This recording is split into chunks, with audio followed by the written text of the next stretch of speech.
to other things. With some of the girls, it was wild, wicked sex. Wild, wicked, kinky sex. So you get these 4 or 5 girls, and they were young at the time, you know. He'd take them all back in the bedroom. It was like him sitting in the middle and them surrounding him. And he'd just, you know, play with each one of them. You see a lot of hands and legs and arms.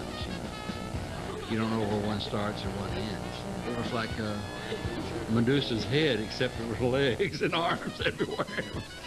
Even Elvis had his hands. He didn't like a threesome with 2 guys. I mean, he didn't want another guy in that room. He wanted, if he's going to be 3 people, 2 of them are going to be girls with him. He had all kinds of, basically say, here. And some of his choices sometimes were strange. He had one strange request, and that was, Kitty, before you bring them up here, if you like them and you think I'm going to like them, check, make them wear sandals. He checks their toes out, checks their feet out. If they have ugly feet, forget it. I don't care how beautiful they are. Whatever his proclivities, Elvis never took the sex too seriously. I don't believe Elvis was super stud, and I don't think he thought he was super stud. And it's hard to live up to a legend like that. There was a lot more on Elvis's mind than his sex. Elvis said, Kitty, come on in, I want to talk to you. And then I would get this Elvis that was kind of scared, that kind of felt like he should maybe be preaching, be doing something else than what he was doing. He wasn't really happy. I would lie by him. As I said, there was nothing sexual. We were just friends. But he would get big tears in his eyes and said, if only my mother could see me, she would tell me what I should be doing. Promises to Priscilla, while he plays around with Anne Margaret. And he said, man, I've got to make a decision between Priscilla and Anne Margaret. Because I really love them both. With G.I. Blues still in theaters, Elvis Presley longed for the dramatic role that would establish him as a serious actor. Presley biographer Pat Brosky. After G.I. Blues, Elvis did a couple of pretty intriguing back-to-back pictures. He starred in Flaming Star, kind of a revisionist Western directed by Don Siegel. Flaming Star co-starred veteran actors Dolores Del Rio and Barbara Eden. Well, they cut the picture. They had released it to very good reviews. But 3 weeks later, we were all hauled back into the studio, and they added a scene, and it was a square dancing scene in the kitchen. And Elvis had the guitar and he sang a song, because they discovered that Elvis's fans didn't like a film where he didn't sing, or there wasn't any music at all. When Elvis found out they were putting songs in the picture, he went crazy. Elvis stewed. There was little else he could do. He pinned his acting hopes on his next picture, Wild in the Country. Co-star Gary Lockwood. Wild in the Country was to be Elvis's very, very dramatic debut, written by Clifford Evans. Elvis, you know, played the artistic type who wanted to be a writer. Once again, the studio inserted Elvis singing a ballad.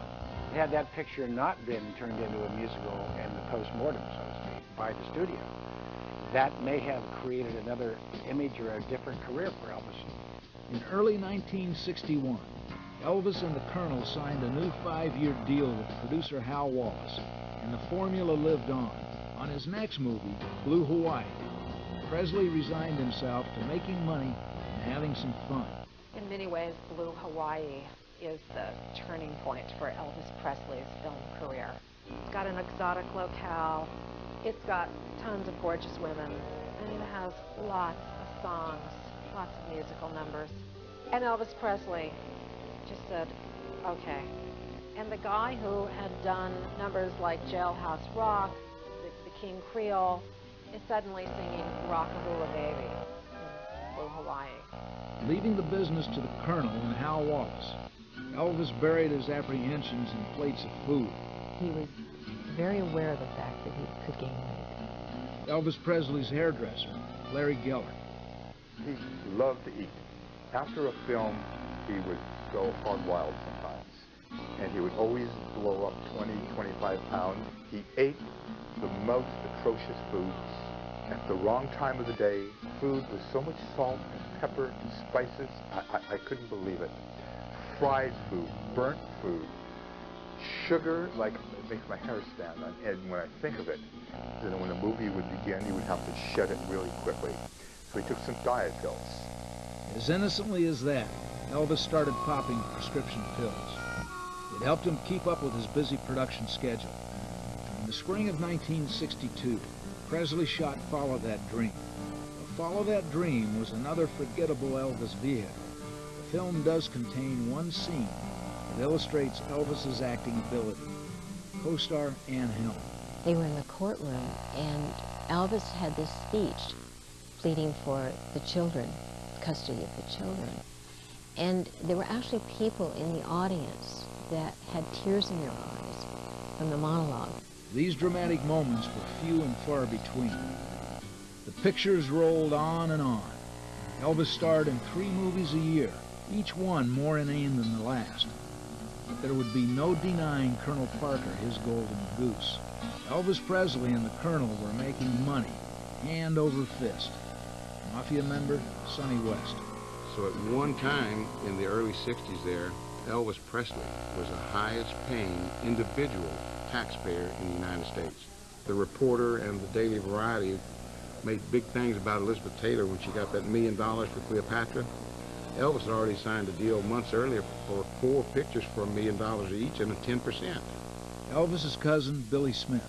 He said, as long as my pictures are making money, he said, you know, I'll get anything I want, but if I stop making money, it's like anybody else. They shut the door real quick.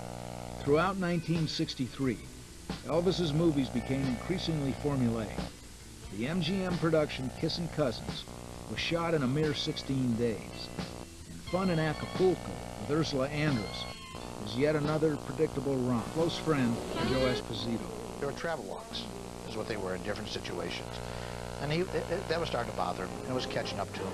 It's moments of drama at the top of the famous La Perla Cliffs, and the attempt to dive into the treacherous waters below. Memphis Mafia member Lamar Fife. Oh my God, I mean, how many times are you going to sing to a dog or a kid or, I mean, you're driving a Maserati down the highway singing. Come on, give me a break. One motion picture filmed in 1963 did temporarily revive Elvis, both professionally and personally. The movie was Viva Las Vegas.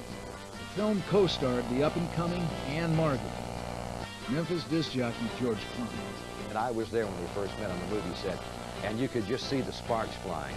They liked each other from the moment they met. Friend Patty Perry. Ann Margaret was the love of his life. Ann Margaret he had the most fun with. They were like 2 little kids. They romped. They had a good time. But from the start, there was tension in the air. Elvis had met his match in Ann Margaret.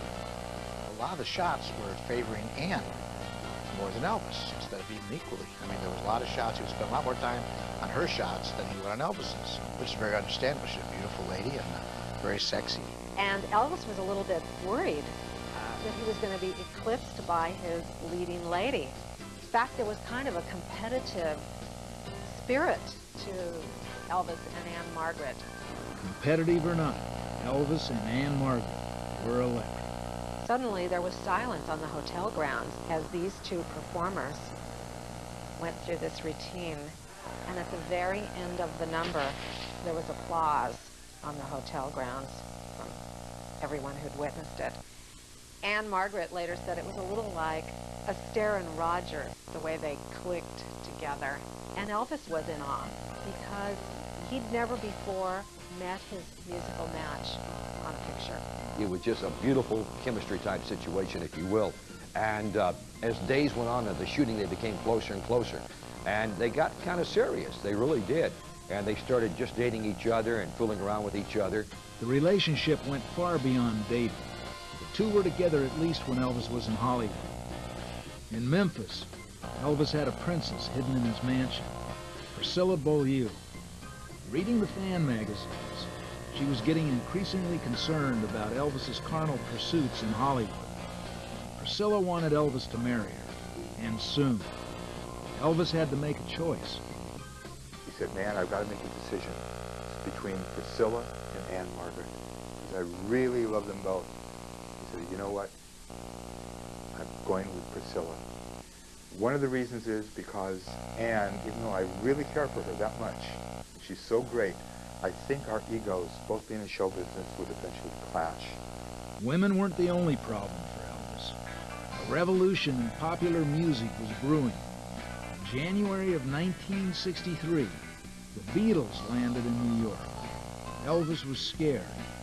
Mafia member Marty Lacker. He wouldn't admit it openly to people that the Beatles worried him. But he was worried to a certain point because he knew the kind of crap that he had been recording. But John, Paul, George, and Ringo were die-hard Elvis fans.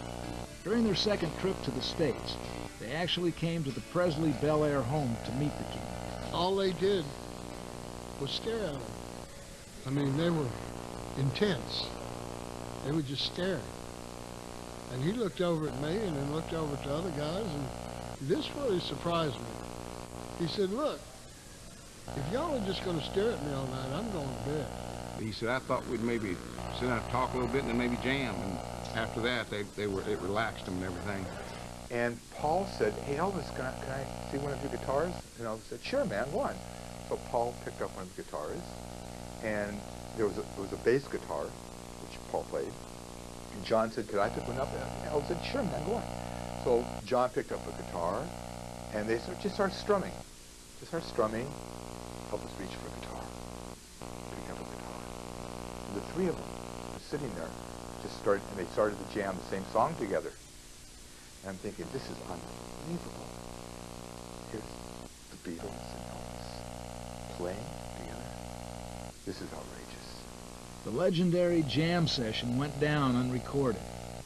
Elvis's music was reaching an all-time low, and the promise of solid acting roles fizzled out before his eyes. Like a caged animal, the 28-year-old Elvis looked for a way out. His once casual use of prescription drugs began to accelerate. He took them for a combination of a couple of things. One was to escape. Rather than confront people like the Colonel about stuff he didn't want to do or didn't like, he'd take some pills, escape. If a personal situation came up, took some more pills. And when Elvis got high, everyone got high. We would take diet pills to stay awake in the day and to sleep at night. Elvis had difficulty sleeping, so he would take tranquilizers. And then in the morning, you got up, you were groggy and grouchy, you needed some more speed to get you up. And then if you start getting a headache, which that stuff will do, you needed pain pills to get rid of the headaches, because aspirin wouldn't work. And so it was like a vicious cycle. And that's what we did when we were working. If we were tired, we would have a pill. But he was taking pills then. But it didn't have the taboo that it does now. Of course, it ended up, I think, killing him, so certainly it was a problem. The movie days played a big role in it because whether you're happy with it or not, you got to be there to do a job. And so if you turn to the right things, they'll make you happy where you are or not. Elvis was not happy. The films Roustabout, Girl Happy, and Tickleman were all shot in 1964. And while they were all making money, the profits were getting smaller. In 1965, Elvis's movies reached absurd proportions with Harem Scarum, Marianne Mobley. There was none of this wonder or worry if we were going to be nominated for an Academy Award, either as a picture or as a single performance. It was a terrible movie. It's crazy, man. 1 minute our hero's singing his way. Frustrated, Elvis indulged in some of his favorite activities: eating, wild sex, taking lots. In 1967, 32-year-old Elvis was well aware that his film career, at least artistically, was beyond saving. No longer able to hold off the inevitable, Elvis finally married Priscilla Beaulieu on May 1st, 1967. Elvis's cousin, Billy Smith. When Elvis got married to Priscilla, no disrespect, because Priscilla was a good person, a beautiful woman, you know. But by then, Elvis didn't want marriage. You know, I mean, he really didn't. He liked being who he was. Lamar Fife. I don't think he wanted to marry Priscilla. You know, I think that he'd had more fun catching bowling balls with his teeth. I find that he was in a trap place, and I think he had to do what he had to do. 9 months to the day, 5:01 p.m., February 1st, 1968, Lisa Marie Presley was born. Elvis was a father. Elvis's idealized relationship with Priscilla was replaced with the grim reality of marriage and fatherhood. Actress Marianne Mobley. Priscilla became the Madonna with child. And as much as he loved Priscilla, adored Lisa Marie, it made him hesitant, or made it difficult for him to think of Priscilla as not just the Madonna, but as Priscilla the woman. The reality for Elvis in Hollywood was more of the same. He was handed the most inane scripts Hollywood had to offer. Mafia member Marty Lacker.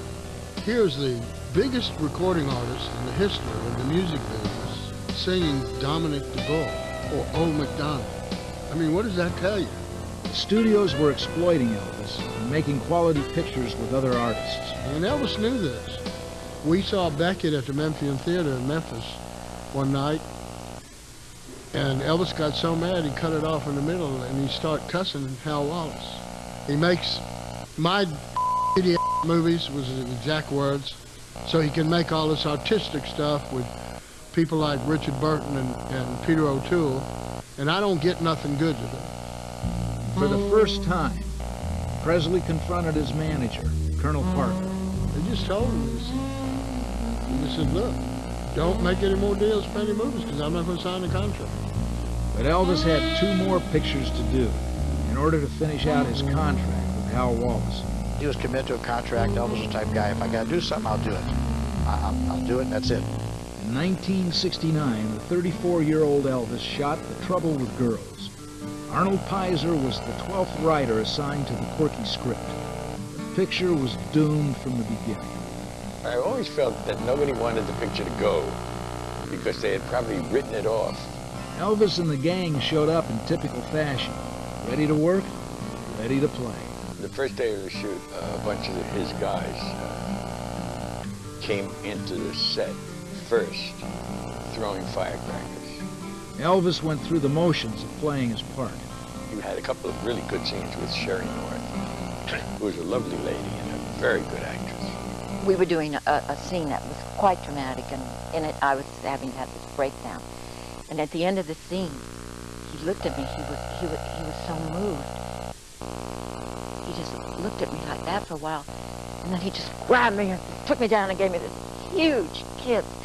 He just didn't know how else to express it, you know. It was very, very touching and very sweet. North remembers a troubled, introspective Elvis. He says, you know, people just see the good times and they see you in a good car. And he says, they don't really know, do they, Sherry? They don't know what it's really like. They don't think you ever suffer. They don't think you ever feel bad. And Elvis was, indeed, feeling bad. Memphis Mafia member Joe Esposito. So what do? You take something to make you feel good. That meant more and more pills. Author Pat Broski. It was something to help him in filmmaking, to help him get up in the morning, to help him lose weight. But ultimately, I think it became something that numbed him.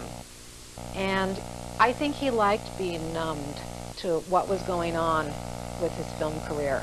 It just developed, and it got worse and worse. And when you're in the position, the financial position that he was in, that you buy doctors. You don't buy them, hell, you own them. And you can get what... Elvis had him wrong, you know. But it's just that he would be so out of it, with getting so high on it, that he couldn't relate to anything. You know, and it was such a shame because I saw him sitting there at times with his eyes closed, and I think that's when he was using the Demerol. And his eyes were closed, he was talking, and he was very thick-tongued and everything, and just kind of putting kind of, that's all right. You know. And I could relate to what he was doing if I knew how that stuff would make you do that. I think me and just about every other guy looked at Elvis as being a very strong individual in so many ways. And to see him and this taking a hold of him, you know. And the one thing that that really shouldn't. I'd rather have been stronger that way towards drugs and weaker somewhere else, because, I mean, I idolized him. You know, it's just that simple. Their love of Elvis made it nearly impossible for the Memphis Mafia to confront him.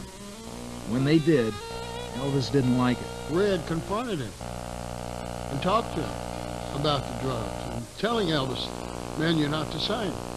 The stuff is harming you. And he talked half a night away.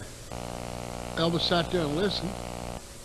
The next day when Elvis came out for breakfast, he pulled a gun on Red and said, don't you ever talk to me. He said, I need this stuff. Red West was fired. If the other members of the Memphis Mafia were going to try to save Elvis, they knew what they had to do. All you can do is sort of walk that very thin line, because if you got fired, then you couldn't help it. And if you sort of weaved your way around situations, you could help it. And I would argue and fight with him, but I had to go to a certain point, and I would have to stop. You literally had to, the part of being tied and fried is right. We were tied and fried. I mean, it was tough. And as I say, more people, why didn't you do something about it? We all tried to do something about it. From his father to Priscilla to all the guys around him, we all talked to him about it. So it was all prescribed medicine, but the doctors would never say no. If his doctor, Dr. Nick, when he was using Dr. Nick, wouldn't give him something, if Dr. Nick tried to control the situation, Elvis was not adverse to finding the name and address of another doctor. See, he knew the effect he had on people. And he'd go cold to that doctor's office, knock on his door, doctor opened the door, there stood Elvis Presley. I saw him do it 2 or 3 times. I saw him do it once in Vegas, and he cultivated this doctor so much because he gave him a mark, a Lincoln mark, to get the doctor in his pocket. The doctor wrote him whatever he wanted. Not only was Elvis able to influence doctors, he also got a favor from President Richard Nixon. Miraculously, Elvis was admitted into the White House to meet President Nixon. Sonny West was there. The Oval Office is like you see it in the movies, man. You walk in, and you're there, and the president's desk is right over to the right, and the flags around and everything, the windows and stuff. And there's President Nixon sitting over there. And President Nixon said, you dress kind of wild, don't you, son? He said, Mr. President, you got your show to run, and I got mine. And the president said, you're right. Yeah, you're right. When it was time to go, Nixon handed out mementos. He goes back over to his desk, and he brings these keychains. The little round, the little hoop things with the little balls, 14-karat gold with the presidential seal on them. He gives one to me and one to Jerry, and we thank him. And Elvis says, Mr. President, they got wives too. Oh, okay. And he goes back over there. Elvis follows him over there. He goes in and he picks out these 2 pendants for our wives to get. He starts coming over here, and Elvis is going through his drawer. He's going through his drawer trying to find whatever he might want to have. Elvis got his Drug Enforcement Agency badge. He was like a boy with a new toy, man, his favorite toy of all time. When he got that, he was out of, he just, golly. And he would use it. I mean, he stopped the plane in Vegas one time showing that credential. And the guy said, I thought you were Elvis. He said, I am, but I'm an undercover agent too. You know, the pilot said, what? He said, yeah, I'm an undercover agent. Other projects were presented to Elvis, but the Colonel shot them down. Actress Ann Helm. I remember he talked to me about a movie that Elvis had done, or was doing, Fugitive Kind, and he had been offered the part, and the Colonel advised him not to do it. I guess outwardly said no, and I think Elvis had regrets about that, because Marlon Brando ended up playing the part, and it would have put Elvis in a whole different direction. Composer Jerry Lieber tried in vain to involve Elvis in a project with director Elia Kazan. Kazan had wanted to work with Elvis on several occasions, but the Colonel warned Yoker Pictures to his credit. Just when it appeared to be over for Elvis in Hollywood, Barbra Streisand came to him with a chance to prove himself. One last time. 1974, Elvis Presley was about to turn his back on Hollywood forever. Biographer Pat Broski.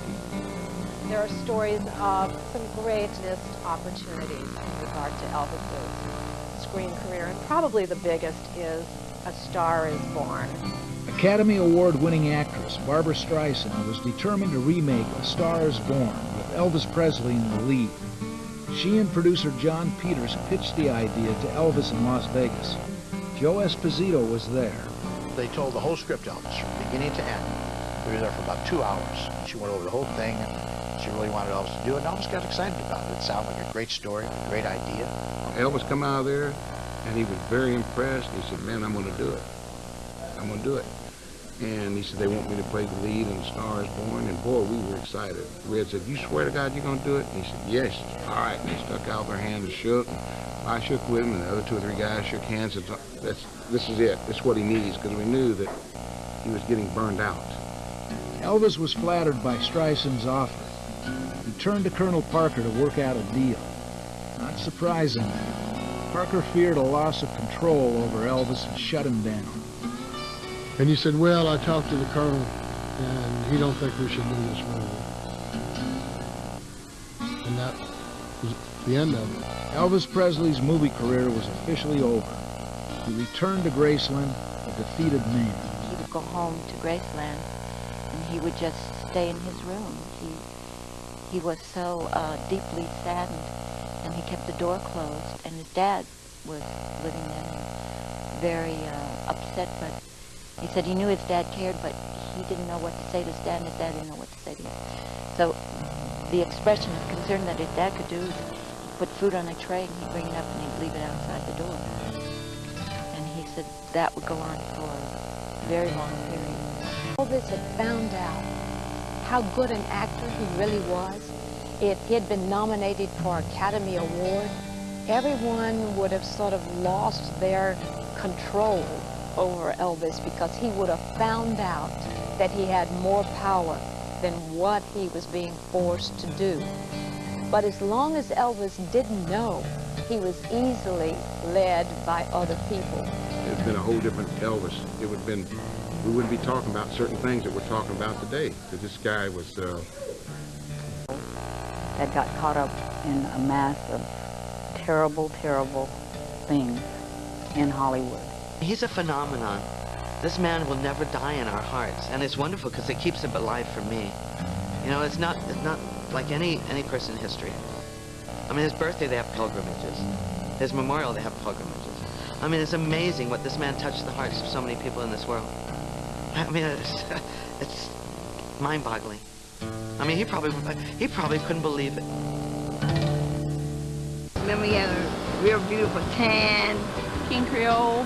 King Creole because it's the one movie that Elvis could show his acting abilities. Of course, the music on it was terrific. I loved Loving You 2 years ago because of Elvis. But I moved to Memphis 12 years ago because of Elvis. They named him after Elvis, sort of. Jesse Aaron. Yeah, I had movies and music. And all was set. She said, I'm 19. I said, you weren't even alive when Elvis was, you weren't even born, rather, when Elvis was performing. She said, that's right. But I missed them. I grew up on them. I like them all. And I wish he had a chance to do more dramatic roles, because I think he was almost like another James Dean, or, you know, has some great acting talent.